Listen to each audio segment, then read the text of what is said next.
Hi, good morning, everybody. This is Bhaskar watching Bhaskar Time. Okay, today looking for one important concept that is SCB.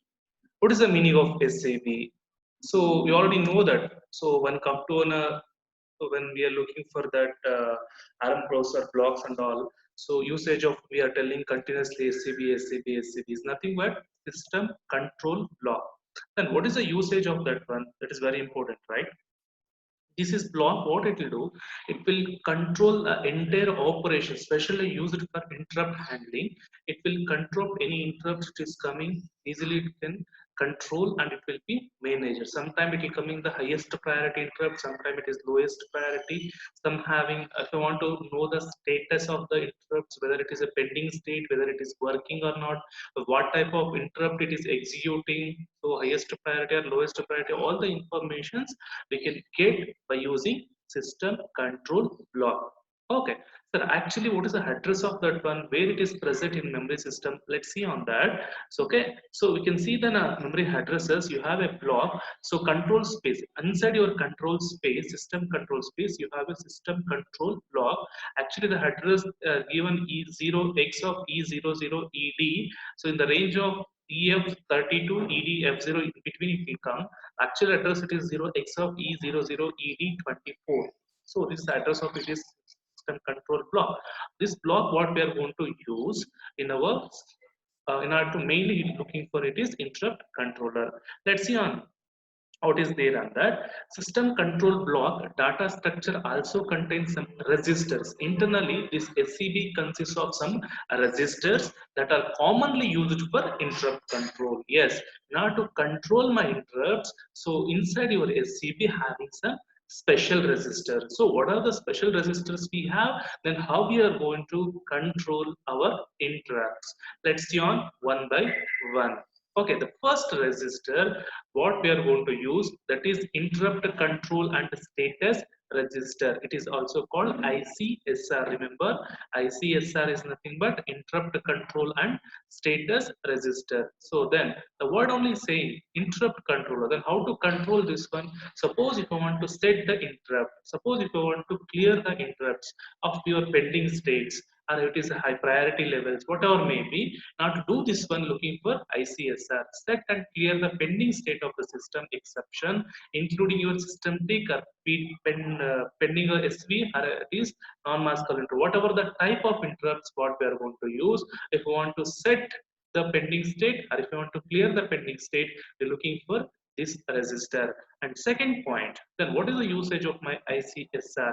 It determines the current execution exception. Suppose if I want to get the information about which interrupt or which exception it is executing, if I want to get all the information, looking for this ICSR.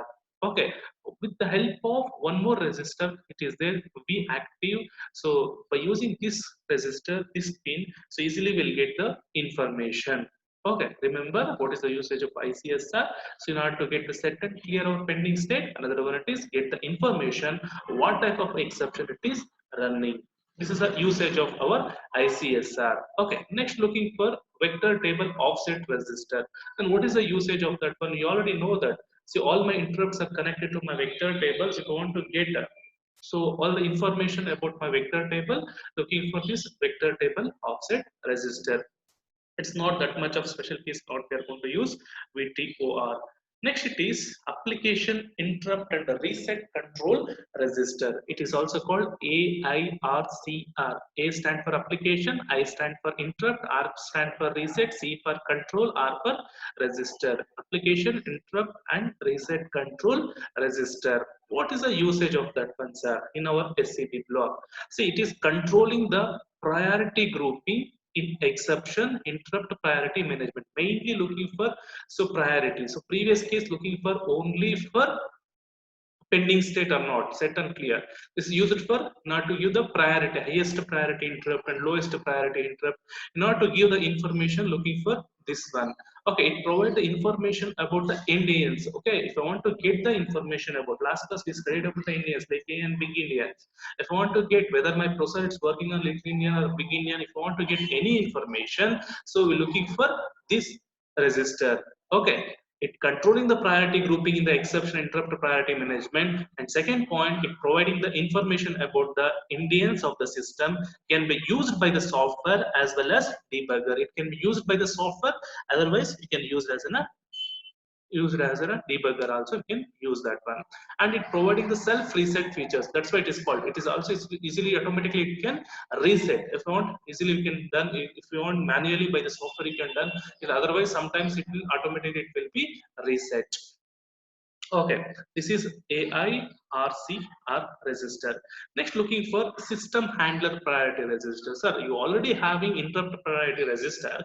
Then what is the usage of a system handler priority register? You already know that when see the exception chart, you have a, so when see the exception chart, you have a some exceptions or system exception. Another remaining after 0 to 50 we taken as, okay, 0 to 4 what we are going to 0 to 15 almost we taken as system exceptions. After that we taken as an interrupt, right? Yes, if you're looking for, if I want to handle my system exceptions, so require this register. What is that register? What we are going to use? SHP, system handler priority register. If you're looking for more than 15 any interrupt, if you are going to use priorities, so looking for priority register, that is a small difference. So just here SCB SHP, it is 0 to 11 bits what we have. The bit field definition of the SCB SHP, SHP stand for system handler priority register, okay, are the same for the interrupt priority register. Both are almost the same. Then what is the difference? Okay, SHP used for system interrupt exceptions and looking for remaining. So our priority register looking for other exceptions or interrupts. What it is coming exception number more than 15. Okay, then apart from the difference they are for the system exception. Okay, only some of the, so same thing. How my priority register if you want to set, if you want to clear, how we are going to use same. We can use this function or C function easily we can use as NVAC set priority or NVAC get priority. So see, if you want to set, you will get that one. If you get priority means easily we can read. In order to read this one, looking for NVAC get priority and NVAC set priority we're looking for in order to set the priority. So almost the same, only difference system exception we are going to use SHP. Okay, so that is the usage of that one. Next, one more register, final register, that is called system control block. System control block, we have one more register, that is SCB SHCSR, system handler control and status register. Handler control, easily we can control my interrupt handler, and if you want to get the status. So suppose if you want to, you already studied about different type of faults, it will be arises. Some faults are memory, some faults are usage faults, some faults are bus faults. If any wire or bus, it is some faults, it is arises. That is also it is arises the interrupt, and similarly memory also some faults it will be arises. Okay, suppose when looking for usage of my program also some faults are erases. If you want to enable that one, if you want to allow that exceptions, looking for system handler control and state register. And what is this address what we are going to use? That is 0x of E00ED24. Okay, this is about our SCB block. Okay, it's remember what we are going to take a system. SCB stand for system control block, what we are going to use, and it consists of some of the register. One, it is interrupt control status register, mainly used for, so it is set and clear of pending register. Next, looking for the priority registers. Now to give the highest priority and lower priorities we are going to use for this case. Next, looking for SHP, almost same, but only use it for the highest priority system interrupts what we are going to use. And finally, looking for SHCSR, it is used for the, so any faults it will be arises memory management that cases we are going to use. This is about our SCB. Okay, thank you for watching. Please subscribe the channel.